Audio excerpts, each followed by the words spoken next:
guys. Hi, how are you? Good. Got Punter Mitch McCarthy. We'll start with Pete and we'll go to Seth. I'm curious, during a game, what do you do to stay dialed in so you don't start, your mind doesn't start drifting or something? What's the process for staying dialed in every play? I think it's easy for me because I don't have a choice because I don't know what's going on. So if I get distracted and I look around and start, playing with the fairies, I'll completely get lost. So I'm so nervous and locked in that I don't miss anything. I'll be attached at Mark's hip and I will not move anywhere from him. So because when he's going out, I'm going out. So yeah, I don't really have a choice. I have to stay focused, otherwise I'll get lost. So We'll stay in left with Seth and then go to Daniel. Yeah, for you, I guess maybe more broadly, what makes a good long snapper, and then what makes Mark a good long snapper? I think the one thing I've had, and I've had some very good long snappers in my 3 seasons that I've played, it's the obsession with the craft. All 3 of them have had that, all in their own different ways. But at some stage, with each one, they've told me something so specific in the way they go about their thing that I think to myself, you guys are crazy. And I think you need that mentality to be a specialist in general, but more specifically long snappers. It's such a particular craft, but I think it's just obsession with what you do. You can't not care about it. There's so much that goes into it, so I would say that. We'll go to Daniel and then Joe. You and Mark are close, it would appear, right? I want to say he's from like Georgia, you're from Australia. What is it that's kind of created, that type of bond between you guys? A lot of Call of Duty. Yeah, a lot of video games. That always helps. We play Call of Duty, especially in fall camp when we got any time off. We'll sit down and play some COD, some Warzone. So as funny as that sounds, we've always been in separate lifts and separate workouts. So in the off season, we didn't really have the chance to bond, connect, apart from our punch sessions, kick sessions. But yeah, ever since Call of Duty, I added him on it, and yeah, we're as close as ever. I know his shortcomings, he knows mine. So yeah, that's kind of, as funny as that sounds, it actually has built the relationship a lot. So, for being honest. Go to Joe and then Zach B. Since coming to America, you've kind of been all over the country. You spent time in California, UCF. I mean, why IU? What stood out about Bloomington and really the staff? I think for me, knowing that there was a pipeline here through James Evans, us pro kick boys, we do what we're told when it comes to the people who send us to the places. They know best, so when they say we think that IU would be a good fit, I trust them with everything. So besides from doing what I'm told, because they really know what they're doing, I think, and I said this in the last media, I said I've always loved basketball, and IU has always been a kind of a team or a school on the radar, especially when I was getting recruited for basketball.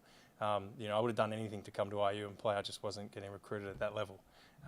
So that's one thing. But I mean, the staff, Coach Kane, Coach Mack, a big part for me is I'm a little bit older. So, I'm getting old, I'm getting sore. I need better rehab and all that. And the guys here, even as far in as the nutrition staff, we have the pills and shakes, we have the supplements, all that stuff.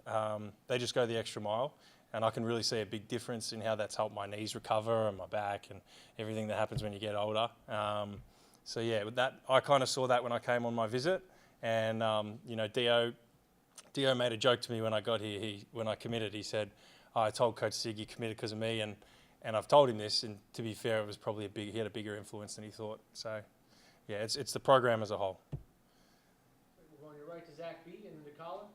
Mark called Frankie a glue guy. What's Frankie like on and off the field?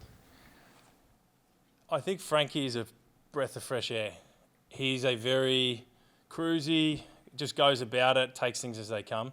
A lot of us boys, I know I am, we can obsess over things, and you make one mistake at practice and it sticks with you all day. If you train bad, you have a bad day.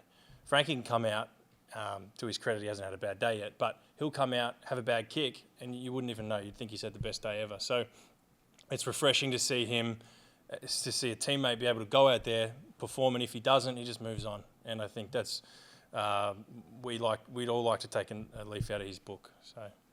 Staying right with Colin and then Sandy.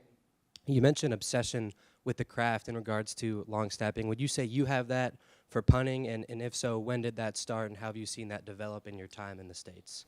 Yeah, I think for me, growing up with Australian rules football, even from a young age, I've always just wanted to, even with our sport, end of practice, I'm always out there just trying to see how far I can kick the ball. And I always had a big leg. And so as you do as you're a kid, you show off. So you show off what you can do. So I'm always, after practice, I'm just kicking balls as far as I can.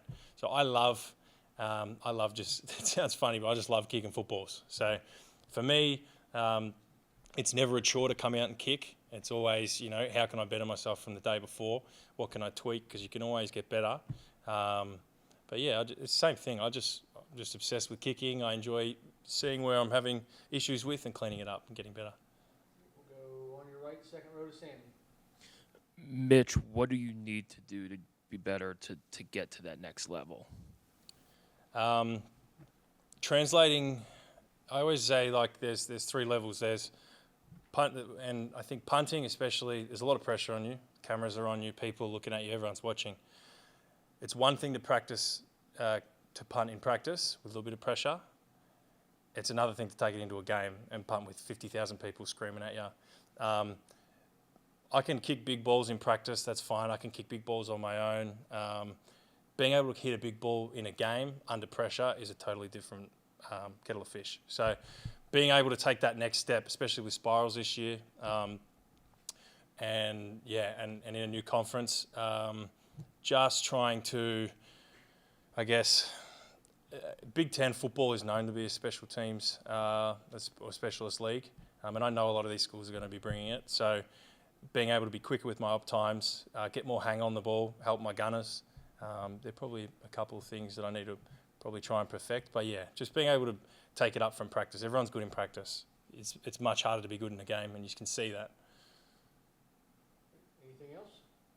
If not, thanks, Mitch. Nice. Thank you.